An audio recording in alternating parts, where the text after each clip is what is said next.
All right, so Penny Hardaway joins us now. He's the Memphis basketball coach. This is a little bit of a surprise to some people. You don't see a lot of the stars go back to college to coaching. Patrick Ewing has done it.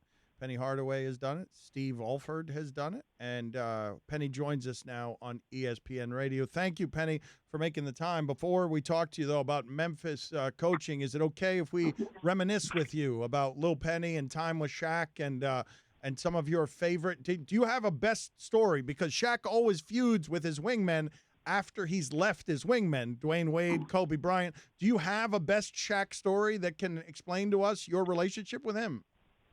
Shaq is just a comedian. I mean, I have a million stories, but none that had to do with me. He and I were always on the same page, but all of the antics and things that he did himself, he just kept the team light-spirited, and we had fun. And so when you were having that fun, though, because did you get only years of skinny Shaq? Is that all you got? Skinny athletic going coast to coast Shaq with the basketball. Is that all you got? That's all I needed. That's all you needed. Skinny Shaq, athletic Shaq that can run the floor. Amazing. I'm glad I got a chance to play with that Shaq. All right, so can you tell us what that time was like for you, though? You're running the NBA. You've seen what's happened to the NBA since. You and Shaq were as big a star as you would find in that league outside of Michael Jordan. So can you explain to us what that time was like? Was that the most fun you've ever had in your life? Yeah, absolutely. I mean, we were actually like rock stars. Everywhere we went, to every arena, to the hotels, to when we went to the mall on the days that we were on the road to go to the malls or out to eat, it was like everywhere we went, man, it was mayhem. So that entire time that I spent with Shaq in Orlando was an unbelievable run. It was something that I'll never forget, and definitely the most fun that I had in the NBA with anybody. And so you guys go to the finals. Yeah, you go to the finals. I'm wondering, and I'm sorry to bring this up, man, but I've always wanted to ask you this. How often, like every day, do you think of those Nick Anderson free throws?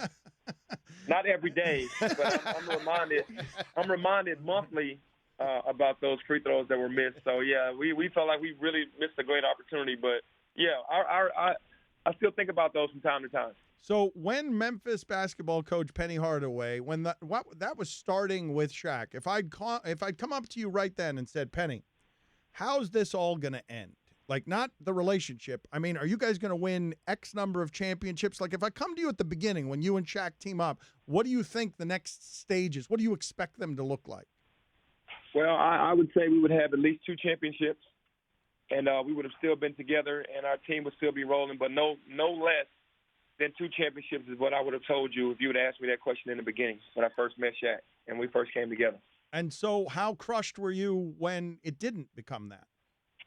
I was very crushed because I knew once he left, I understood the magnitude of him leaving. I mean, you can't lose the franchise. I mean, that it was devastating in so many different ways for our organization and for our city. Were you mad at him? I wasn't mad. I was more disappointed. I can't say I was mad because I knew it was a business, and I knew that he had to go on and do things that he wanted to do, and I didn't want to hold him back from those things. But I was more disappointed because I wasn't a part of him asking, questions or really trying to stay. It was just, man, it was more disappointment.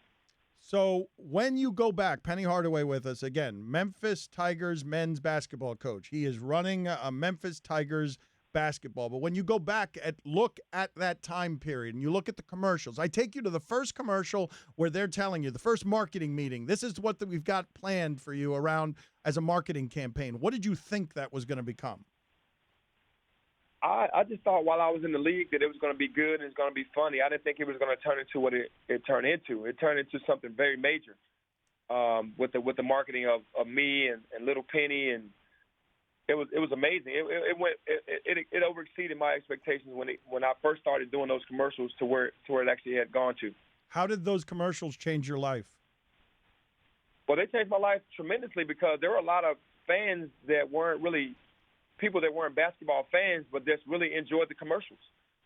So Little Penny took me to, man, a different stratosphere, like a different level. I mean, I was already a really good basketball player in the NBA that had a lot of fans, but Little Penny took me to another level. All right, Definitely took me but to can another you level. explain to us, Penny, what that looks like? When you're saying that, does that mean temptation? Does that mean fame? Does that mean movie stars want to be in your life? When you say, I think it means blue chips. does it mean blue chips? I think it means fame.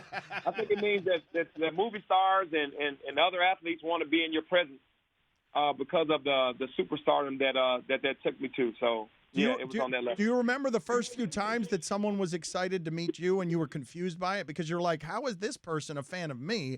I'm just a basketball player. And then you realize, oh, I'm a bit of a cultural icon, too, because they love these commercials. I mean, all of my favorite athletes, even when I'm a Dallas Cowboys fan, and I went to the Dallas Cowboys Stadium to see them play, and Emmitt Smith and those guys were excited to meet me. I was really shocked because I'm a huge Emmitt Smith, Michael Irvin fan, Troy Aikman fan. So when those guys were excited to meet me, that was pretty cool. Oh, my God. Wow. How fun were those Deion parties? Sanders. No, but how much fun were those parties with those guys? You were meeting the rebellious champion, dragging through the courtroom. Did you party with the Cowboys, Penny? I did not party with the Cowboys, but I was Right. in the locker room during those championship years, yes. Wow. Who do you want the Cowboys to take tonight? Give us a breakdown, please Penny. tell Come on, us. You little want to break down the breakdown. Come on. draft? Who does Come on, Penny Penny. Hardaway Someone want the help. team I know taking this in the draft. draft? Give us a name. Man, I can't give you a name. I Okay. wish we could draft 5 or 6 guys in the top 10. There you go. We all do. There you go. We all do. Yeah. That's a good selection. No, that's a good selection.